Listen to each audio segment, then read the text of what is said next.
Hello everybody and welcome to this second presentation on the work of David Rennie. In this presentation we're going to look at the role of meta-communication in person-centered counselling.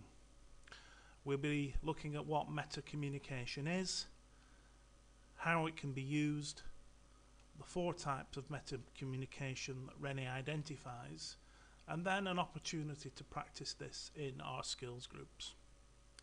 So the aim then is to define and explain the role of meta-communication in person-centered counselling, show how it promotes congruence, increases reflexivity for the client, and overall deepens the relationship between the counsellor and his or her client. There'll be an opportunity at the end to practice in triads. These ideas come from David Rennie's book, Person-Centered Counselling, An Experiential Approach, and that was published by Sage in 1998. So first of all then, we need to have a definition of what meta-communication is, and probably the simplest way of thinking about it is that meta-communication is communication about our communication.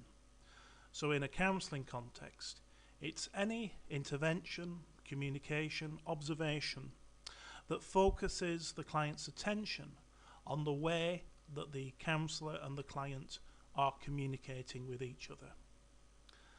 The most obvious benefit of that is that it promotes congruence, because the counsellor becomes transparent in his or her communication and reveals their congruence to the client.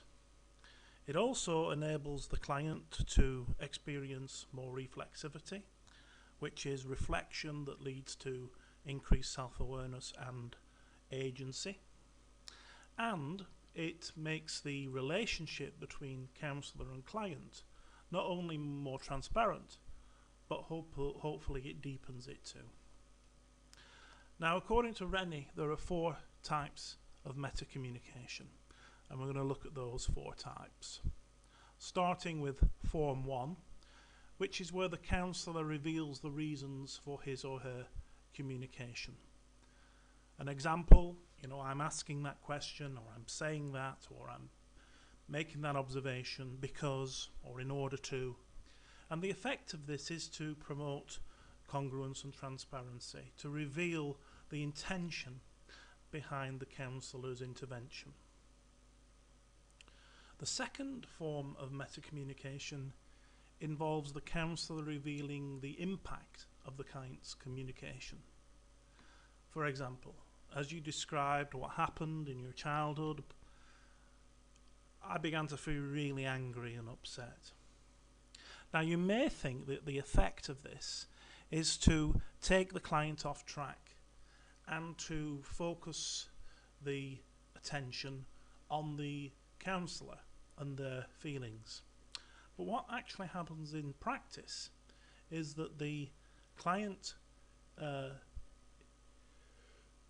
reflects more deeply on their communication, on the impact of what they've said, on its significance, in response to the counsellor's meta-communication. So it doesn't actually shift focus from client to counsellor. It actually intensifies the focus for the client as they began to dig deeper into the meaning of the communication that they've just expressed. The third form of meta-communication is where the counsellor inquires about the purpose behind the client's communication. An example of this, I wonder, can you tell me where you're coming from when you say that? I'm wondering what the meaning is of those words that you've just chosen. It encourages the client to reflect upon the meaning of the communication that they have just expressed in order to deepen reflexivity, reflection on what they've just said. The fourth kind of meta-communication is where the counsellor inquires about the impact of their communication on the client. When I put that to you just then, how do you find yourself reacting? What do you make of what I've just said? Again, it's making the relationship between counsellor and client more transparent. It's being very transparent about the communication and how communication is taking place between the two. And it's providing the client with an opportunity to respond in a very real, authentic way to the communication that's taking place at that moment. It encourages the client to stay in the room and in the here and now with their feelings and their current experience, their current process, as they're experiencing it from moment to moment.